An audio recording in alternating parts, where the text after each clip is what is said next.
The following program is being brought to you on the Voice America Business Channel. For more information about our network and to check our additional show hosts and topics of interest, please visit voiceamericabusiness.com.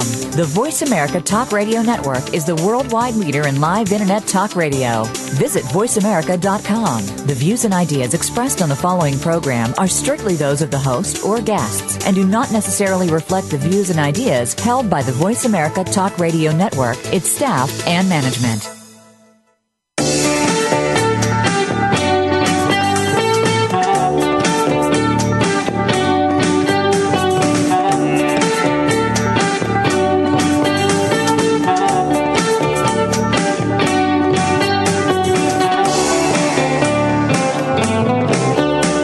Welcome to GlobeTalk with Avasant. Avasant is a next-generation global consulting firm that has its finger on the pulse of the global economy. Join us for an exciting look at the world economy. Now, here is your host, Kevin Parikh. Hello and welcome to GlobeTalk with Avasant. My name is Ravi Mahalingam. I'm Avasant's General Counsel, and I will be substituting for Kevin Parikh this week. Communication, social media, consciousness, and customer relations. These are concepts that are not typically associated with technology services. However, on closer inspection, a substantial portion of today's IT service offerings are focused on delivering effective and efficient customer support. Good results are dependent as much on the quality of the personal touch as well as the IT tools and strategy. On today's broadcast of GlobeTalk with Avasant, we're going to focus on how the concepts of communication, social media, consciousness, and customer relations are impacting and changing the technology services industry today. Joining us to discuss these interesting topics is Keith Avasant, CEO and founder of ITESA, IT-Enabled Service Alliance, an advisory and consulting firm that focuses on enabling communication, connection, and globalization of the contact center and business process experience. Mr. Avasant has previously held executive positions at a number of companies such as BT, AT&T, and MCI. Keith, welcome to GlobeTalk. Thank you very much, Ravi. It's nice to be here. So a little background on ITESA. ITESA offers a broad range of consulting-related services ranging from training and development to sourcing and to marketing and promotion. Can you give our audience an overview of your service offerings? Sure.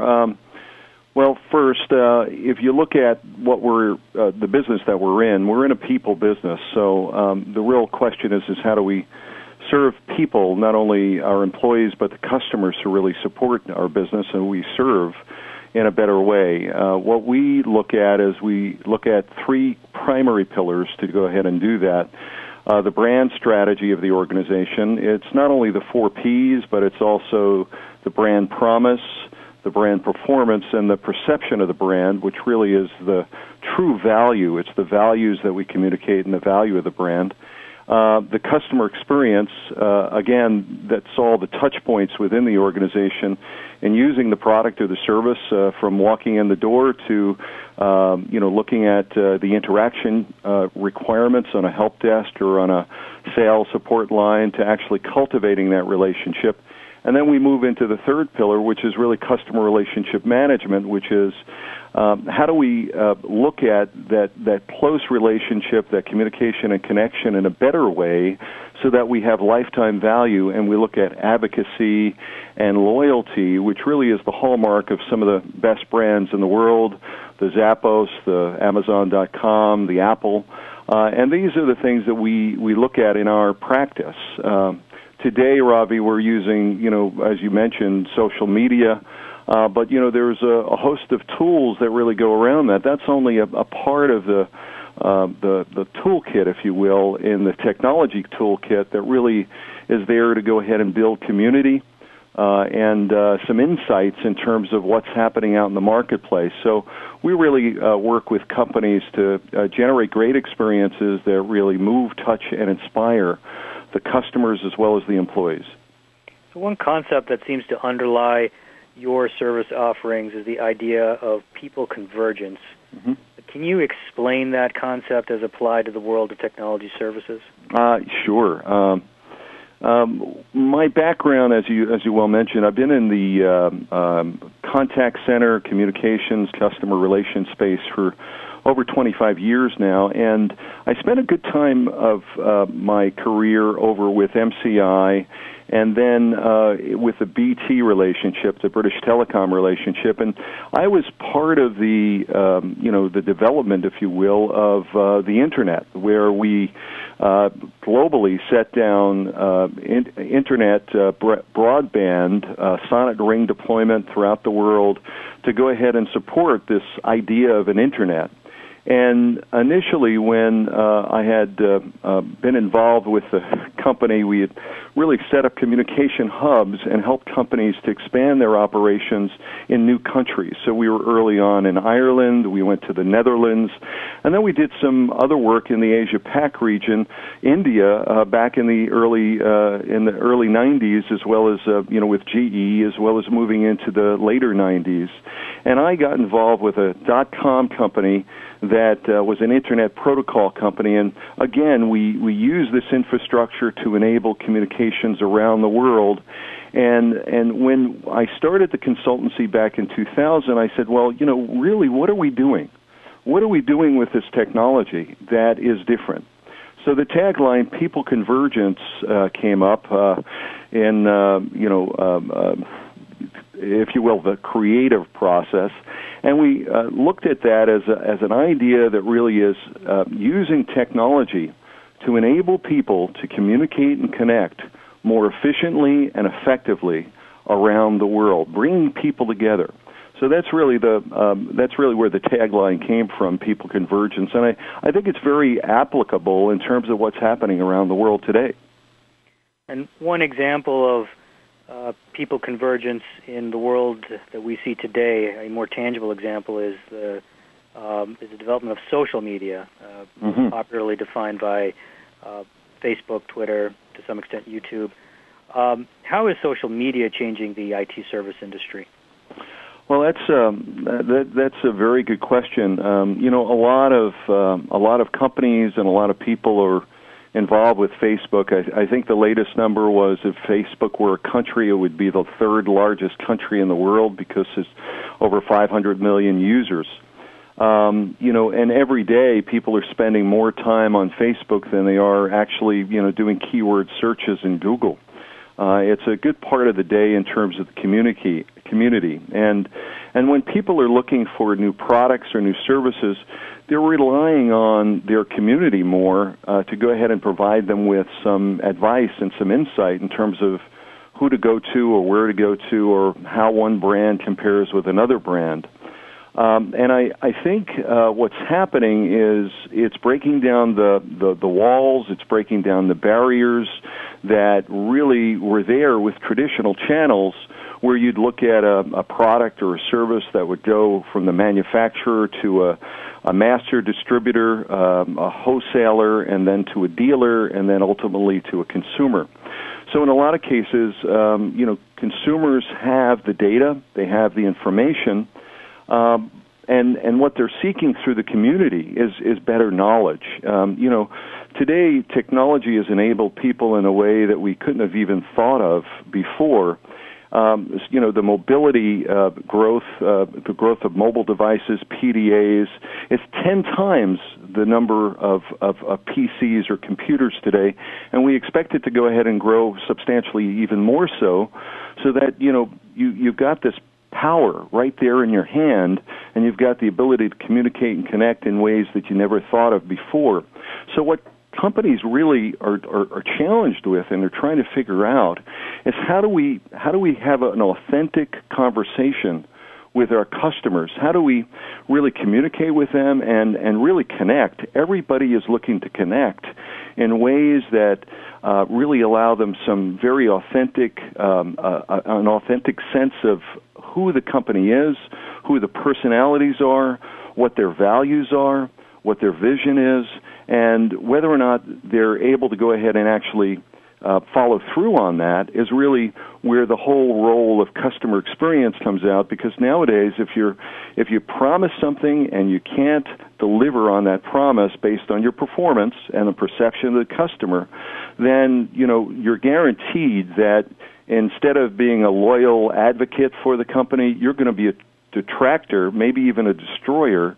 And that's a real problem. Social media will not only help your company, but it will also destroy the company if you're not doing the things you need to do to enable that community and to enable that conversation. Does that make sense?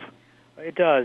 Based on your analysis, it suggests to me that social media is providing a more direct connection between the customer and the company or the manufacturer, if you will. It's sort of cutting through the traditional supply chain, if you will, and getting more direct access to the knowledge base that they have, and it's giving them a forum to communicate in a natural environment, if you will. And that seems to provide some opportunities, but also, based on what you said, suggests a little bit of volatility as well. How are marketing departments substantially increasing their budgets for social media investment? What are the market drivers that are pushing this trend? That's the question is an excellent one, because there's also a debate internally with a lot of companies in terms of who owns it. You know, does the public relations department own it? Does the marketing department own it? Does the contact center group own it, you know, in terms of the communities? So that's a debate that's still happening, and the formalization of that you know, social media channel is still in development, but there are some companies that are doing great jobs with it, that are in the contact center space, and you know, there are tools out there to go ahead and help companies to do a better job of it in terms of advertising and marketing and development. As far as the investment, if you know, it's sort of like asking the question of whether or not you should be on TV back in the 50s. You know, and there are many companies that were challenged with that exact question. Many companies who didn't go that route, and you know, they were left behind. So I don't think it's a question of if you should be there. I think the real question is how do we formulate our strategy? Who internally owns this? What is the conversation that we need to have? Not only, you know, I call it the feed, seed, and weed conversations. And then from an authenticity viewpoint, how can we make sure that not only are we, you know, weeding the conversations, but we're being authentic in terms of actually, you know, coming to the table and saying what we did wrong and what we need to do right to ideate and innovate and change internal processes, products, and services. Well, that's a very, very interesting synopsis of how the phenomenon of social media is impacting and changing really the landscape and the worldview of companies today. It's a completely different environment than it was, say, 10 years ago. We have to take a break to hear some words from our sponsors, but we will be back after these messages. You are listening to GlobeTalk with Avasant.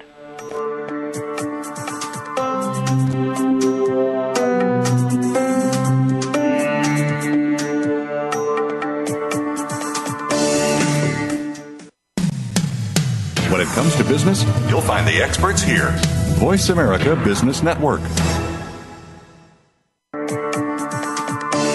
Avasant, your management consulting firm for the next generation, providing sourcing advisory, globalization, and go-to-market strategies. In an unpredictable world, Avasant is your trusted global advisor. Learn more about us. Go to www.avasant.com. That's AVASANT.com.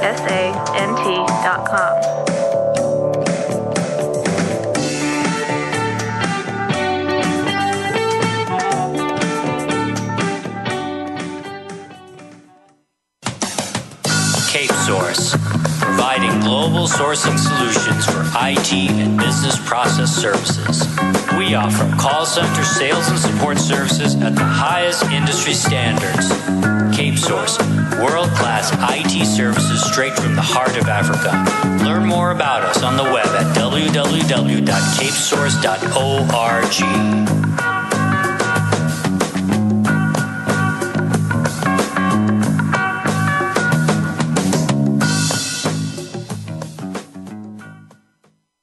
Tune in to It's Your Money with host Bill Pfeifferlich.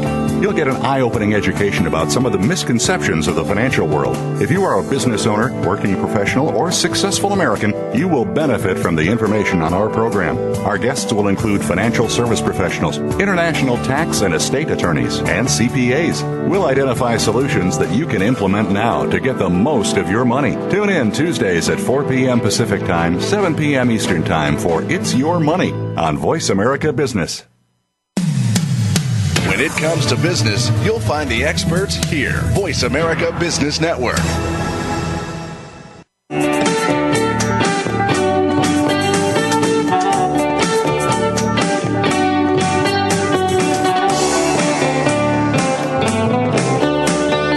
Listening to Globe Talk with Avasant. We're here to answer your questions about the global economy. Please send an email to globetalk@avasant.com. That's globetalk@avasant.com. Now, back to our program. Here's Kevin Parikh. Welcome back to Globe Talk with Avasant. My name is Ravi Mahalingam. We're going to continue our discussion now with Keith Avasant, CEO and founder of Itessa. Keith, you've written a new book called Consciousness and the Customer Experience, which, based on an excerpt I read, seems to focus on the importance of experiential design to evoke positive perceptions.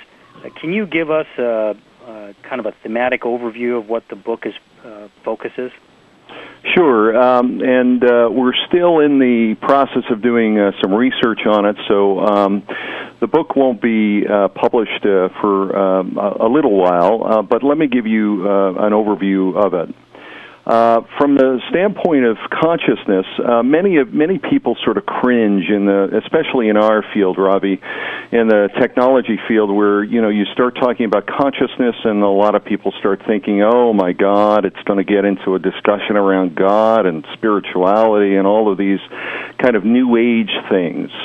But when you start to look at it, consciousness is really something that we all deal with every day, and it's something that, from a very pragmatic and a very scientific viewpoint, we've done work and continue to do work, research work, with a group out of Romania, where we're doing a consciousness quotient inventory, and we're starting to find, through validation studies, that people who have a higher degree of consciousness, in fact, perform better.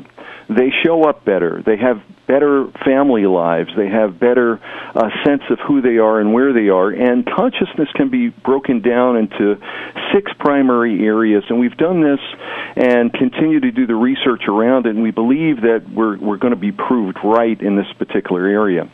Let me explain that a little bit more. We all think and we all connect in different ways. We consume information. So we've looked at consciousness in 6 areas. One is mind consciousness, and in the business area, this is really around knowledge. It's really around how do we process, how do we train, how do we provide infrastructure systems, and the overall data, information, knowledge, and wisdom in an organization. The second area is the physical environment, and in the customer experience area, you walk into a store, you walk into a place of business, you work in an area, and the physical environment has a lot to do with how we react. The sound, the color, the texture, the access into the environment, what the people are wearing, the lighting, the staging, if you will, of the overall experience, incredibly important as a part of the consciousness and the communication and the connection that you have. The third area we've looked at and continue to work on is this area of emotion quotient. This is the area of connection. It's the area of how I perceive, how I feel, what language I use, whether or not I'm happy, whether or not I'm welcoming, whether or not there's a sense of security and a sense of safety. And this is all, again, communicated in not only our body language, but also the words we use and the sense that we have internally. And a lot of that comes into the next area, the fourth area, which is around leadership. That's really the spirit of the organization, and spirit is the key word here as a part of this quotient inventory. And that's around the courage, the capability, the vision, and the inspiration that's given in terms of really inspiring people and moving them forward and giving them a sense of belonging of where they are. And that sense of belonging goes further into the fifth area, which is sociability. And that's the social connection that we have in communities. It's the general purpose. It's the networking. And this is where a lot of the social media comes in that we've talked about before. But all of this really, at the end of it all, if you will, in a circular fashion, we look at insight. We look at measurement specifically. And in an organization, if you don't have the insight, if you're not vulnerable enough to say, okay, how did we do? What do our customers think about what we did? And how can we go ahead and, again, ideate and innovate to go ahead and change the products, change the services, and make it more of an outside-in development as opposed to an inside-out development? In other words, we're in business to serve customers. It's not the other way around. The customers aren't in business to serve us. So when you look at companies and people and organizations who really get it right in terms of this consciousness quotient, what they do is they soar high and they're able to look at all of these areas that we've talked about, the mind, the physical environment, the emotions, the spirit, the social aspects, and the insight, and they're able to go ahead and change their behaviors or really react in the environment as it presents itself. That's a very interesting insight into the emotional makeup of a company and its relationship with its customer base. One of the things that struck me as you were speaking was that in order for a company to make adjustments to address each one of these areas, it requires a tremendous amount of flexibility in the corporate mindset. And does your book or has your prior research ever looked at what types of companies succeed in such an environment, which ones fail, and what are the distinguishing factors? Yeah, what we're looking at is the ability to go ahead and measure, and the measurement systems really are again, it's how do we perceive what we're doing, and what are the critical touch points that we can measure in order to change what we're doing to close the gap between what we perceive and what the customer perceives, right? So if you look at this customer experience, there are touch points along the journey. And many of the touch points are both passive and active in terms of the way we communicate and the way we connect. So we've really looked at this from the viewpoint of awareness, the overall message, the interaction points of when you're actually speaking to someone or you're engaged on a website or you're having a conversation with someone over the phone or you sent an email, to the cultivation of the relationship, which is really around, do you understand my buying habits? Do you understand what I've told you in terms of the complaints that I might have?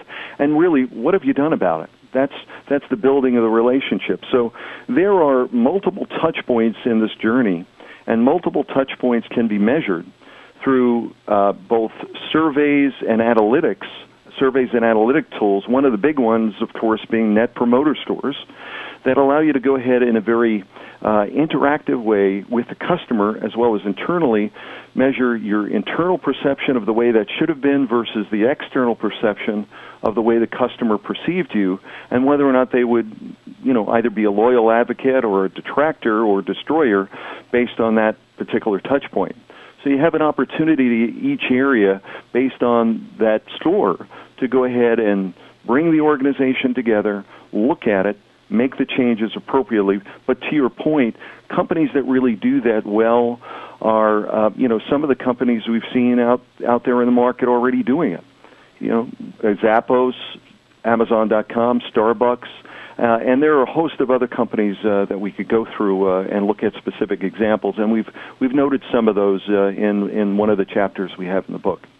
Great. One of your focus areas at ITESA is call center optimization. One of the more interesting things that you have done is to stress the importance of emotional intelligence, which I think underlies the discussion we've just been having, as a way to improve communication between the agent and the customer. How important is basic communication to the effectiveness of a call center strategy? Well, basic communication is incredibly important. But at the end of the day, what happens is that we can tell people how to communicate, but what we need to be doing is helping them to overcome the obstacles that they may face in a normal day that many of us face. You wake up late, you get in the car, there's traffic, you have a coffee, it spills, you get to the office, and it seems as if everyone's running around very quickly. You get on the phone, and then you're supposed to be happy. So, I think the internal management process is incredibly important, and then the ability to listen to what's going on with people on the other end of the line is also critically important, because you not only have to manage your own emotions, but you have to look at managing other people's emotions as well, to give them a sense that I hear you, I see you, I understand you, and I can take care of that for you.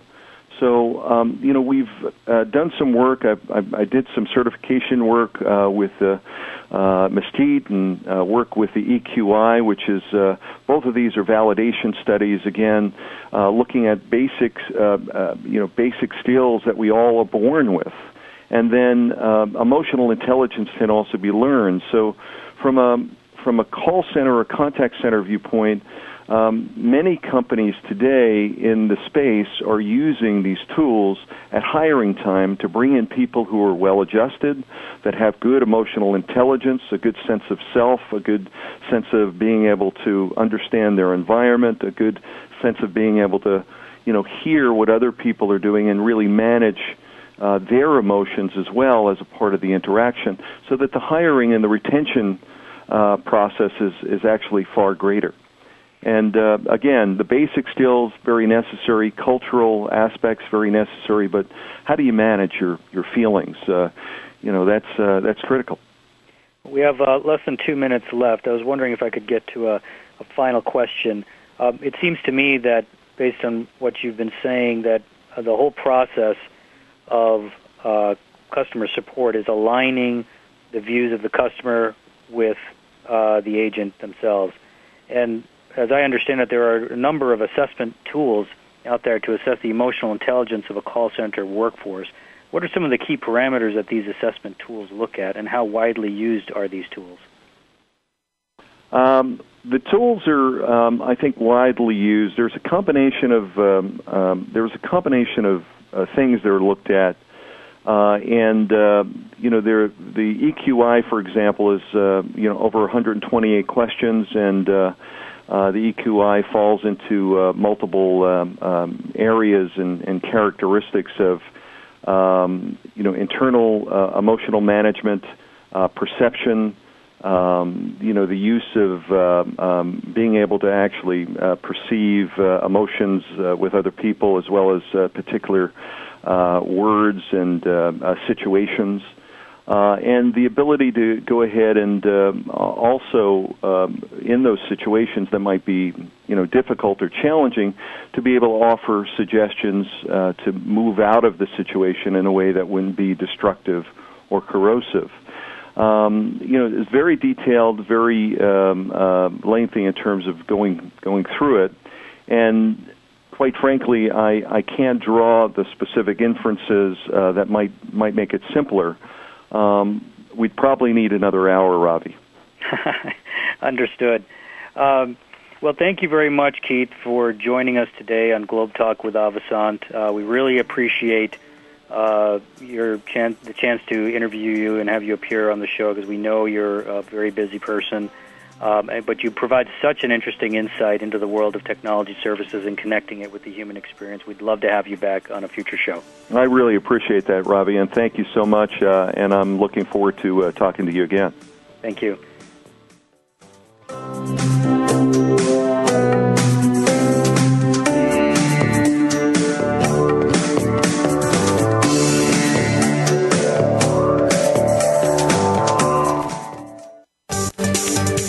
the boardroom to you. Voice America Business Network. CapeSource, providing global sourcing solutions for IT and business process services. We offer call center sales and support services at the highest industry standards. CapeSource, world-class IT services straight from the heart of Africa. Learn more about us on the web at www.capesource.org.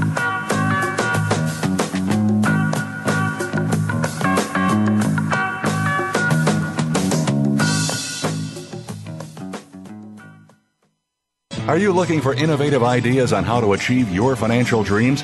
Tune in to Empirical Investing Radio every Thursday afternoon at 2 Pacific, 5 Eastern on the Voice America Business Channel. Join certified financial planners Ken Smith and Ethan Broga to learn how you can obtain financial success. You'll be entertained while you discover techniques to alleviate your financial concerns. Empirical Investing Radio every Thursday at 2 Pacific, 5 Eastern on the Voice America Business Channel. Avasant, your management consulting firm for the next generation, providing sourcing advisory, globalization, and go-to-market strategies. In an unpredictable world, Avasant is your trusted global advisor. Learn more about us.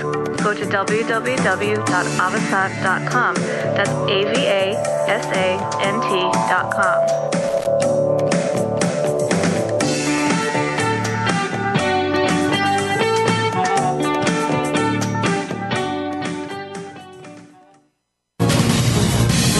Voice America Business Network, the bottom line in business.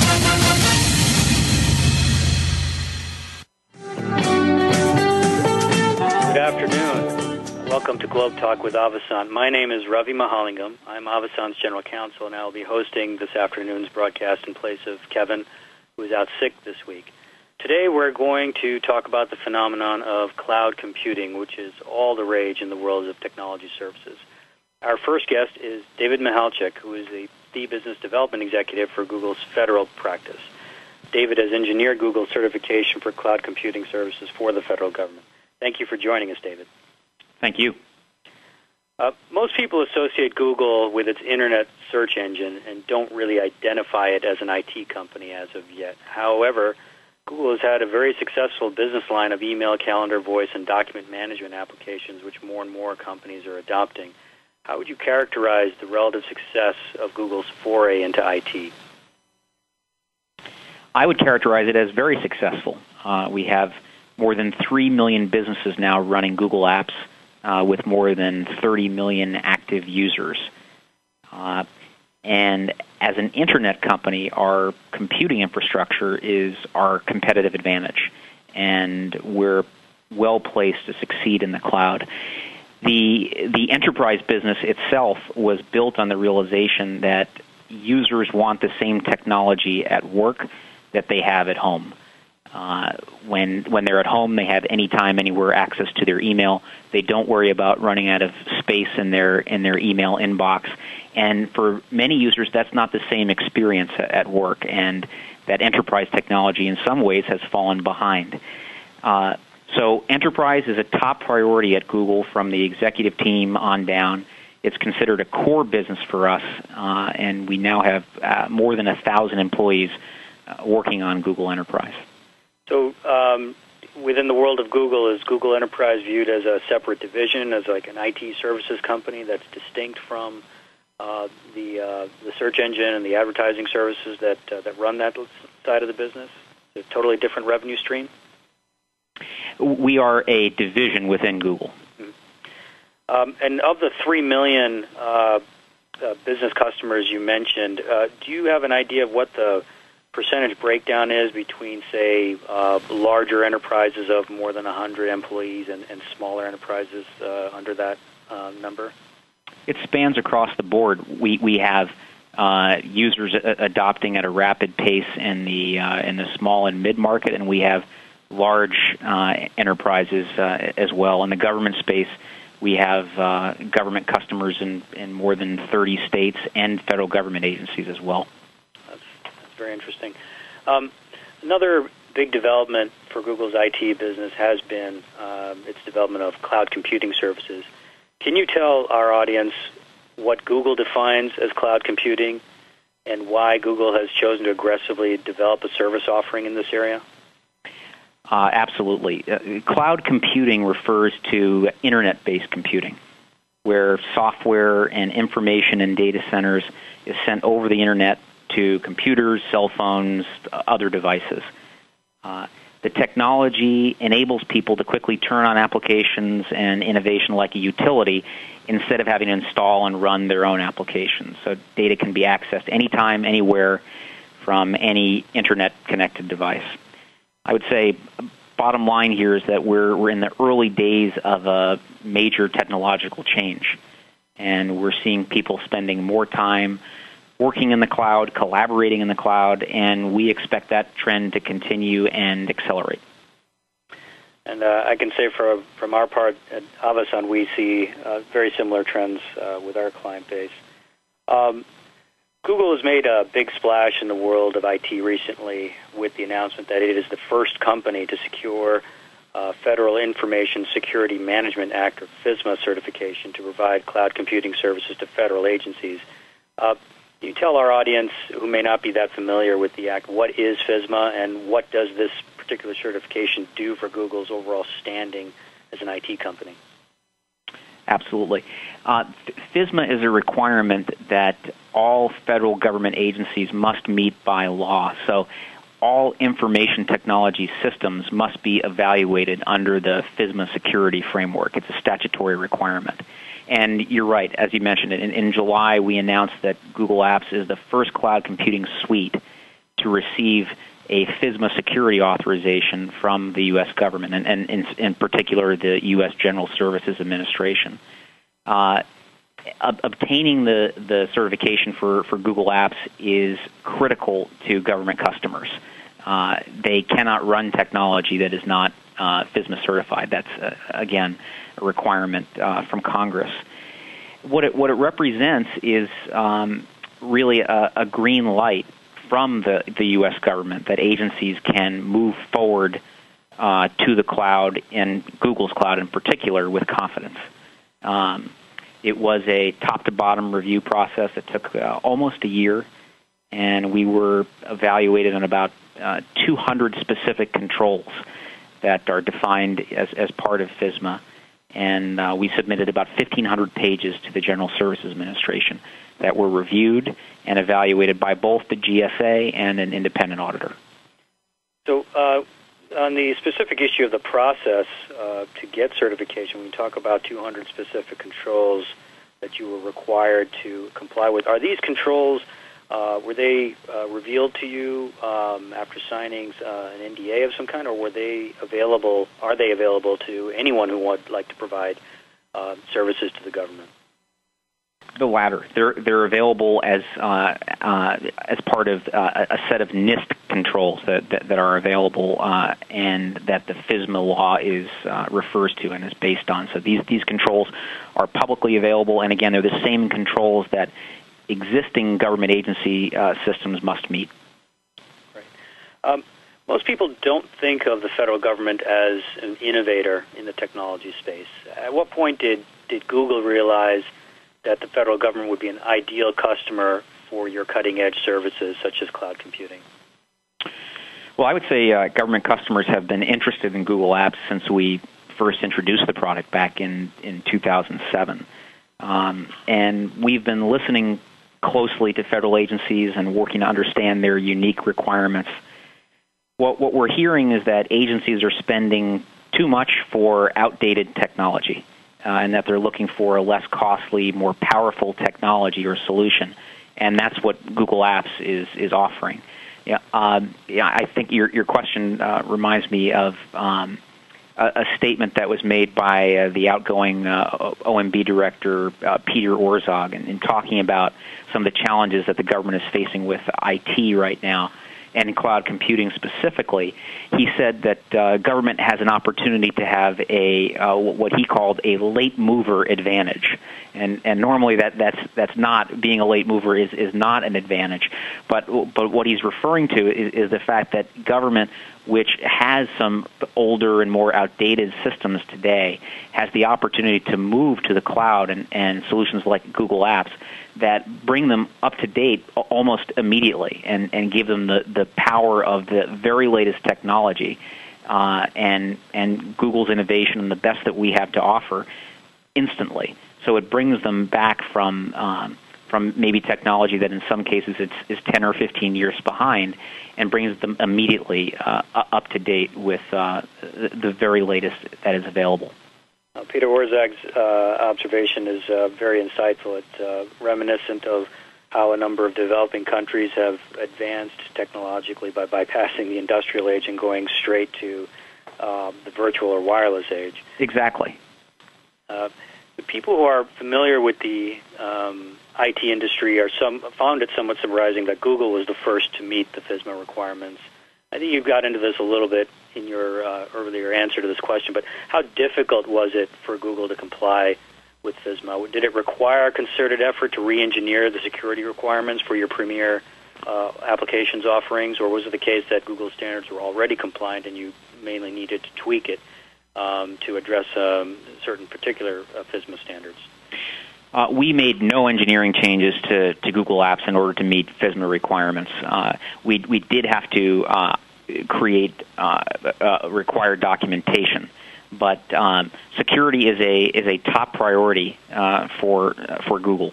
And this was a top-to-bottom review of our security for Google Apps. And as I said, we examined, as part of the requirements, a set of 200 controls.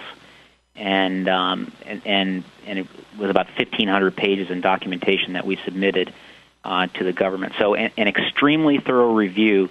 And, in fact, the agencies that have reviewed our package have said almost uniformly that the security of Google Apps is either as secure or more secure than the way that agencies are running their existing systems today for email and for collaboration. One other point that I would mention here is you mentioned some have found it surprising. I do think there is some confusion in the marketplace. There have been many labels placed on cloud computing, and as I said, I think that's created some confusion about the definition. But whether it's a public cloud or a private cloud or a community cloud, we really see these labels falling away because they're proxies for judging security, and more moving forward, government agencies will look at a cloud offering and see it's either FSMA certified or it's not FSMA certified, and it's either passed this top to bottom security review or it hasn't. I see. So, based on that, why do you think Google won the race to be the first to receive federal government approval? Do you think that maybe Google's applications and their interface and the engineering that supports it was just maybe better suited for what the government needed? Was it just more developed because of the constant innovation that goes on within your company, or was it some other reason? I think really it speaks to our commitment to meet the government security requirements, and it's another example of our leadership in the cloud. Google is a cloud computing company. We have more than 10 years of experience of providing cloud computing solutions, and security is a top priority for us. We have some of the top security experts in the world that work here. So we think it's very important. Federal employees stand to benefit here from better collaboration, from higher productivity as a result of using Google Apps and more advanced technologies like Google Apps. So the FSMA certification is the key to getting this technology in the hands of federal employees and other government users. So in essence, since Google started off as somewhat of a virtual company providing cloud-type services, and initially it was well-positioned to adapt itself to FSMA. Right, and security and security is something that was not something that was bolted on to our system. It was baked in from the beginning. as part of the cloud computing system that we developed. So I think that's an important factor as well. That's great. I think we're going to be heading to a commercial break now, but we'll be back with David Michalczyk of Google. Avasant, your management consulting firm for the next generation, providing sourcing advisory, globalization, go-to-market strategies. In an unpredictable world, Avasant is your trusted global advisor. Learn more about us. Go to www.avasant.com. That's AVASANT.com.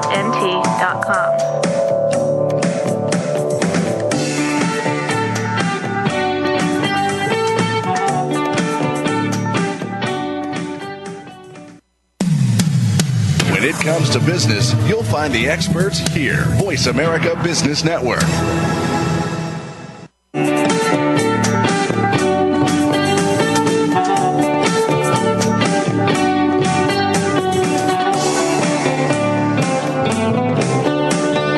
Listening to GlobeTalk with Avasant.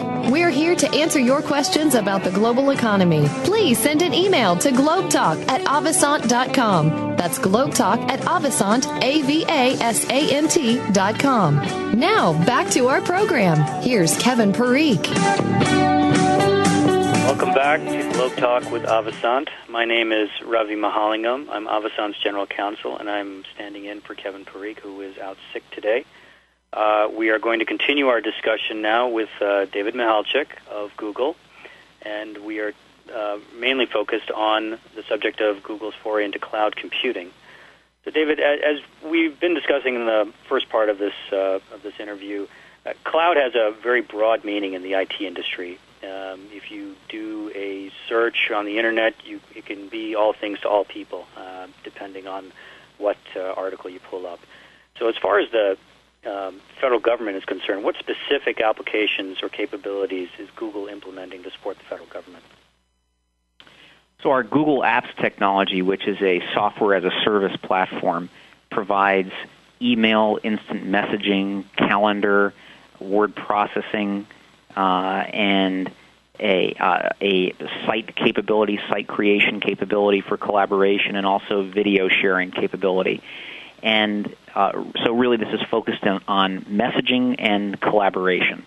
And the cloud offers opportunity for enhanced collaboration is what we see. So the ability, to, for example, not only to do word processing, but to actually work in the same document at the same time with a group of 5 people or 10 people and in remote locations, so that co-editing can not be limited just to people in the same room or limited to having to write a document yourself and then email it to someone else, but actually real-time collaboration in a document.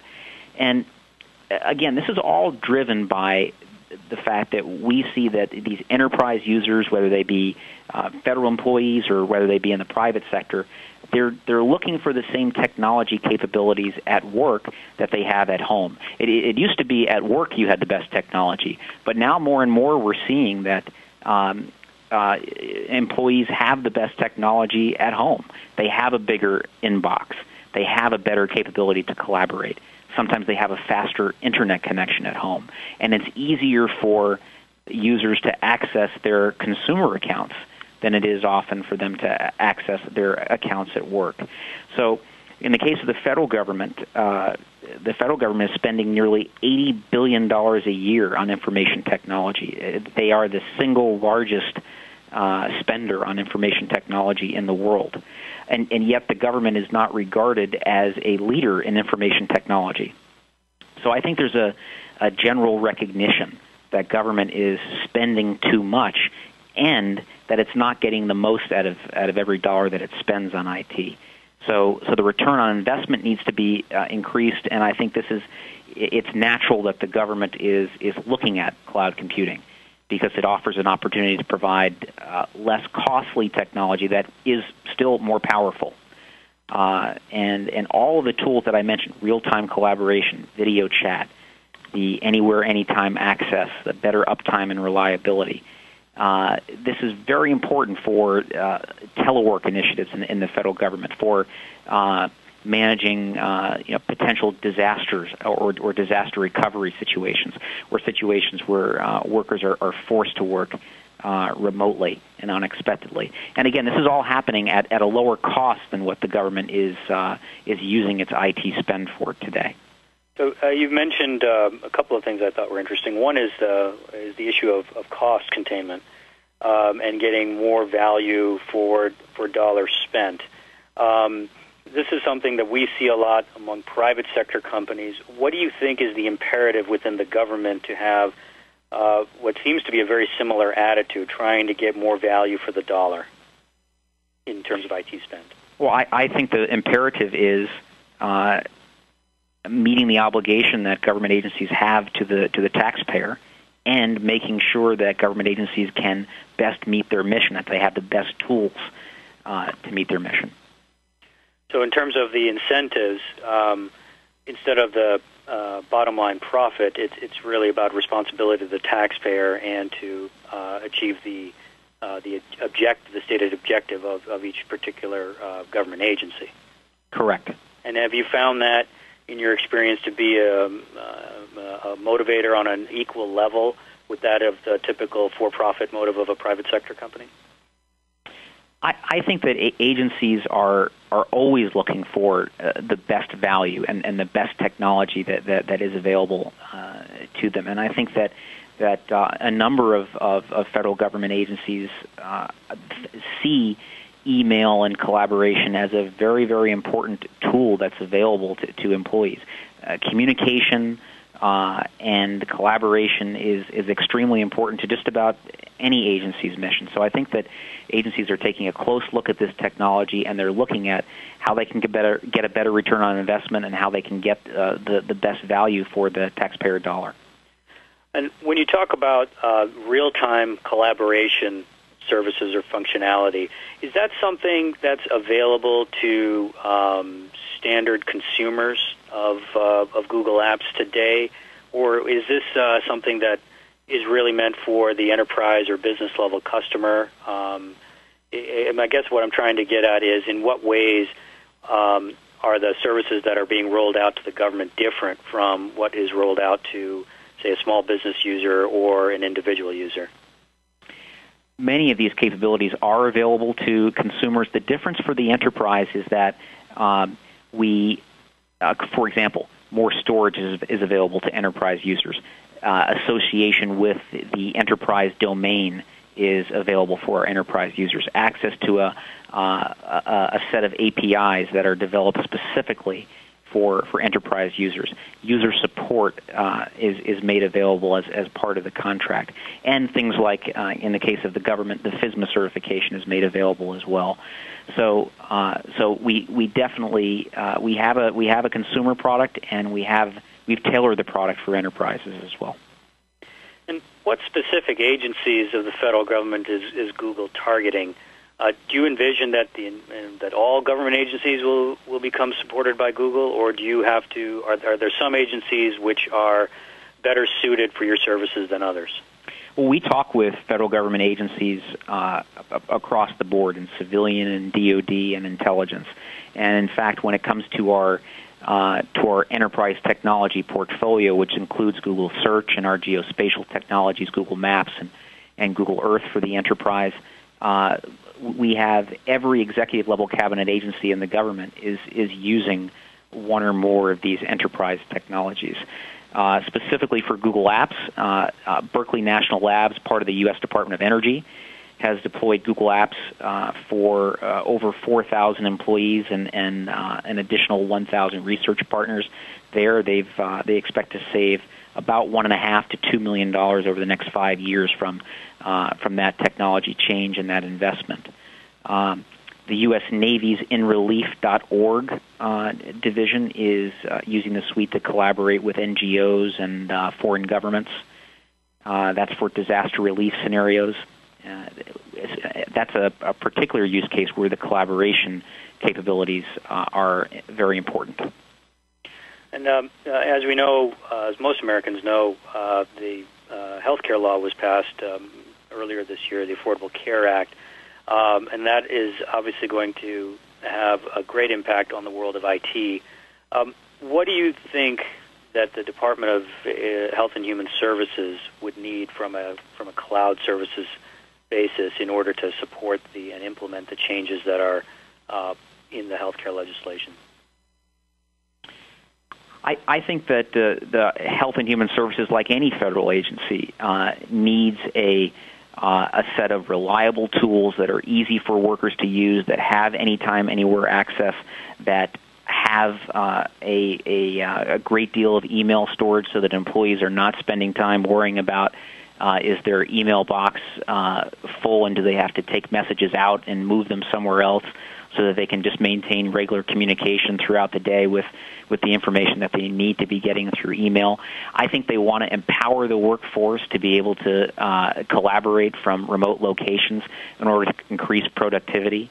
And I think they're like any agency, going to be very concerned about security and meeting the requirements of FISMA and making sure that they have the most up-to-date technology in terms of the pace of innovation that is available to them, that they're not having to spend a time and resource managing security patches that come out every couple of Tuesdays and worrying about exploits from hackers from known vulnerabilities that are published on a regular schedule to their own system. And at the same time, know that they are not going to be worried about when the next upgrade needs to happen and when the next big investment in an upgrade needs to happen, because with cloud computing solutions like Google Apps, there is no version of Google Apps. There's just one version. We're constantly updating the technology to provide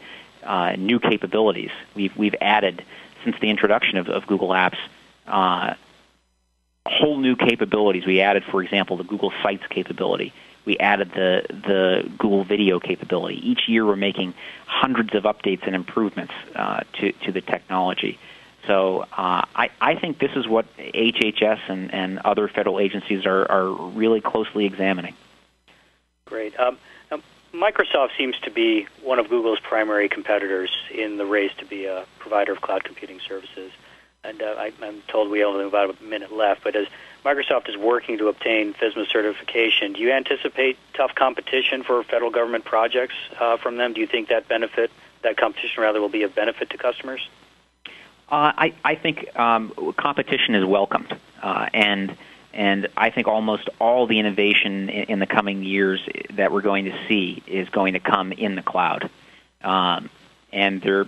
In the next generation, there's always room for more players, and some of whom we may not even know about today that are coming into the market. Great. Well, it was wonderful to have you on the show. We thank you very much for taking time out of what must be a very busy schedule to inform our audience. Thanks very much, and we would love to invite you back for another interview sometime in the future. My pleasure. Thank you for having me. We hope you enjoyed Globe Talk with Avasant for this week. We'll be here again next Friday at 3 p.m. Eastern Time, noon Pacific, on the Voice America Business